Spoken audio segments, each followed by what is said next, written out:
अस्सलाम वालेकुम फ्रेंड्स। आज हम बात करने वाले हैं टेंस क्या होता है। टेंस का टॉपिक बहुत ज़्यादा इंपॉर्टेंट होता है, हर किस्म की टेस्ट में आता है, एग्जाम्स में पूछा जाता है। आज हम इसको सीखेंगे ये अच्छे तरीके से कि टेंस से क्या मतलब होता है। अच्छा, टेंस की मैंने जो यहाँ डेफिनेशन लिखी है ना, ये डेफिनेशन मैंने उठाई है ऑक्सफोर्ड डिक्शनरी से। यहाँ पे मैं आपको दिखाता चलूँ। टेंस देखें, यहाँ पे लिखा हुआ है any of the forms of a verb that may be used to show the time of the action और state expressed by the verb. Tense से मतलब क्या होता है? टेंस का जो सारा ताल्लुक होता है वो होता है वर्ब से। वर्ब के मुख्तलिफ फॉर्म्स होते हैं, first form, second form, third form and ing form.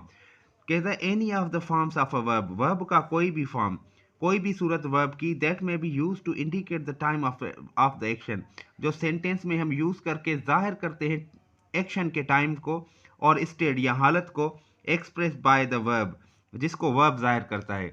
मतलब कि अगर आपको टेंस समझना है तो सबसे पहले आपको वर्ब समझना होगा, क्योंकि टेंस का जो सारा ताल्लुक होता है ना, वर्ब से होता है। देखिए, हम सेंटेंस में सब्जेक्ट इस्तेमाल करते हैं, वर्ब इस्तेमाल करते हैं और ऑब्जेक्ट इस्तेमाल करते हैं। तो इन तीनों में से जो ज़रूरी चीज़ होती है ना, वो होती है वर्ब, क्योंकि सब्जेक्ट हर टेंस में आप एक जैसा इस्तेमाल कर सकते हैं और ऑब्जेक्ट भी। लेकिन जो डिफरेंस आता है, फ़र्क आता है, वो आता है वर्ब से।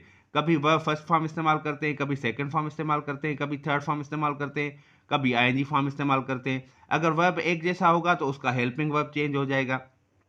तो अगर टेंस को समझना है तो आपको वर्ब को ठीक तरीके से समझना होगा, क्योंकि यहाँ पे टेंस में सारी की सारी बात हो रही है वर्ब की। देखिए, डेफिनेशन में कहीं भी सब्जेक्ट नहीं लिखा हुआ, ऑब्जेक्ट नहीं लिखा हुआ। अगर लिखा हुआ है तो वर्ब लिखा हुआ है। टेंस कौन से होते हैं? प्रेजेंट होता है, पास्ट होता है और फ्यूचर होता है। और प्रेजेंट कंटिन्यूअस, इनके जो दूसरी ब्रांचेस होती हैं तीन तीन, वो भी हम समझेंगे। तो टेंस से मुराद है वर्ब की कोई भी फॉर्म जो हम सेंटेंस में इस्तेमाल करके एक्शन यानी कि जो वर्ब होता है उसके टाइम को ज़ाहिर करते हैं। देखिए, अगर कोई भी हमें सेंटेंस दिया गया हो और उनका टेंस पूछे कोई, तो हम उसके वर्ब को देख के बताएंगे। फॉर एग्जांपल, मैं एक सेंटेंस लिख रहा हूँ, Aslam wrote a letter. Aslam wrote a letter. अगर आपसे कोई पूछे कि ये जो सेंटेंस है कौन से टेंस का है, तो आप असलम को नहीं देखेंगे, आप अ लेटर को नहीं देखेंगे, आप देखेंगे वर्ब के फॉर्म को। तो ये वर्ब का सेकंड फॉर्म है। इसका मतलब है कि ये जो असलम ने लिखने का काम किया है ना, ये उसने पास्ट में किया है, माजी में किया है, पास्ट टाइम में किया है।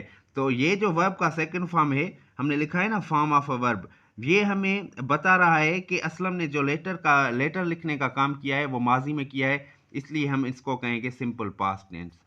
अगर यही सेंटेंस में वर्ब के फॉर्म को चेंज करके लिखूं, Aslam will, Aslam will write a letter, Aslam will write a letter. अब अगर मैं आपसे पूछूं ये कौन सा टेंस है, तो आप देखेंगे यहाँ पे विल लगा हुआ है और ये वर्ब का फर्स्ट फॉर्म है।